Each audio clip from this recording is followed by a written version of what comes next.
ஒரு வீட்டுக்கு வாச தெளிச்சு கோலம் போடுறது, நிலைவாசப்படிய சுத்தமா வச்சுக்கிறது, எப்போதுமே மஞ்சள், குங்குமத்தோட அரிசி மாவுல கோலம் போட்டு, இது போல சுத்தமா வச்சுக்கிறது, பூஜை அறைய மங்களகரமா வச்சுக்கிறது.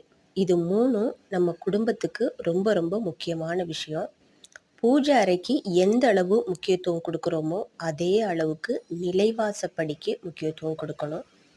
வாசப்படிய நம்ம வீடு பெருக்கும்போது துடைப்பம் அதில் படாமல் இருக்காது. எப்படினாலும் அது பட்டுத்தான் ஆகும். ஆகையினால நல்லா தண்ணி விட்டு அதை அலசிட்டு துணி வச்சு தொடச்சிட்டு அதுக்கு பிறகு மஞ்சள் குங்குமம் எல்லாம் வச்சுட்டு 2 சைடும் எலும்புச்சம்பழத்தை கட் பண்ணி ஒன்றில் மஞ்சள் ஒன்றில் குங்குமம் வச்சு வைங்க.